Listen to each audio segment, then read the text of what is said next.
ಇವತ್ತಿನ ವಿಡಿಯೋದಲ್ಲಿ ಉದುರುದುರಾಗಿರುವಂತಹ ಚುರುಮುರಿ ಸೂಸ್ಲಾನ ಯಾವ ರೀತಿ ಮಾಡೋದಂತ ನೋಡೋಣ.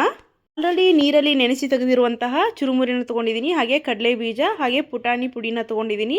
ಒಂದು ಬಾಣಲಿನ ಇಟ್ಕೊಂಡು ಅದಕ್ಕೆ ಸಾಸಿವೆ ಜೀರಿಗೆ ಚಟಪಟ ಆದಮೇಲೆ ಹಸಿಮೆಣಸಿನ್ಕಾಯಿ ಕರಿಬೇವನ್ನ ಹಾಕೋಣ. ಡೈರೆಕ್ಟಾಗಿ ಎಣ್ಣೆಗೆ ಫ್ರೈ ಮಾಡ್ಕೊಳ್ಳೋಣ.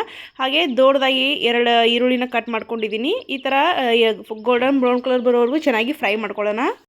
ಇದು ಕಂಪ್ಲೀಟಾಗಿ ಫ್ರೈ ಆದಮೇಲೆ ಅರಿಶಿನ ಪುಡಿ ಹಾಗೆ ರುಚಿಗೆ ತಕ್ಕಷ್ಟು ಉಪ್ಪನ್ನು ಹಾಕ್ಕೊಂಡು ನಾನಿಲ್ಲಿ ಟೊಮೆಟೊನ ಹಾಕ್ಕೊಳ್ತಾ ಇಲ್ಲ. ಟೊಮೆಟೊ ಕೂಡ ಹಾಕ್ಕೊಳ್ಬೋದು, ಇಲ್ಲ ಹುಣಸೆ ಹುಳಿ ಕೂಡ ಹಾಕ್ಕೊಳ್ಬೋದು. ನಾನಿಲ್ಲಿ ಹುಣಸೆ ಹುಳಿನ ಹಾಕ್ಕೊಂಡಿದ್ದೀನಿ. ನೀವು ಇಲ್ಲಾಂದರೆ ಟೊಮೆಟೊ ಕೂಡ ಹಾಕ್ಕೊಳ್ಬೋದು. ನೀರು ಚೆನ್ನಾಗಿ ಕುದ್ದಾದಮೇಲೆ ಡೈರೆಕ್ಟಾಗಿ ನಾವು ನೀರಲ್ಲಿ ನೆನೆಸಿಟ್ಕೊಂಡಿರುವಂಥ ಚುರುಮುರಿನ ಡೈರೆಕ್ಟಾಗಿ ಬಾಣಲಿಗೆ ಹಾಕ್ಕೊಂಡು ಈ ಥರ ಚೆನ್ನಾಗಿ ಮಿಕ್ಸ್ ಮಾಡ್ಕೊಳ್ಳೋಣ. ಚುರುಮುರಿ ಗ್ರೇವಿ ಎರಡೂ ಚೆನ್ನಾಗಿ ಮಿಕ್ಸ್ ಆಗಬೇಕು, ಎಲ್ಲರೂ ಚೆನ್ನಾಗಿ ಮಿಕ್ಸ್ ಮಾಡ್ಕೊಳ್ಳೋಣ. ಮಿಕ್ಸ್ ಆದಮೇಲೆ ಒಂದು ಅರ್ಧ ಲಿಂಬೆಯನ್ನು ಈ ಥರ ಮೇಲ್ಗಡೆ ಹಿಂಡ್ಕೊಳ್ಳೋಣ. ನಂತರ ಫ್ರೈಡ್ ಮಾಡಿಟ್ಕೊಂಡಿರುವಂಥ ಪೀನಟ್ನ ಹಾಕೊ ಒಂದೆರಡು ಸ್ಪೂನ್ ಆಗುವಷ್ಟು ಪುಟಾಣಿ ಪುಡಿನ ಹಾಕ್ಕೊಂಡು ಚೆನ್ನಾಗಿ ಮಿಕ್ಸ್ ಮಾಡ್ಕೊಳ್ಳೋಣ. ಉದುರಾಗಿ ಚೆನ್ನಾಗಿ ಬರುತ್ತೆ. ನೋಡ್ತಾ ಇರ್ಬೋದು ಯಾವ ರೀತಿ ಉದುರಾಗಿ ತುಂಬಾ ಚೆನ್ನಾಗಿ ಬರುತ್ತೆ. ಮನೆಯಲ್ಲಿ ಟ್ರೈ ಮಾಡಿ ಹೇಳಿ ಯಾವ ರೀತಿ ಬಂತು ಅಂತ. ಇಷ್ಟ ಆದರೆ ಲೈಕ್ ಮಾಡಿ, ಫಾಲೋ ಮಾಡಿ. Bye friends. ಮುಂದಿನ ವೀಡಿಯೋಗಳಿಗಾಗಿ ವೇಟ್ ಮಾಡ್ತಾಯಿರಿ. Bye friends.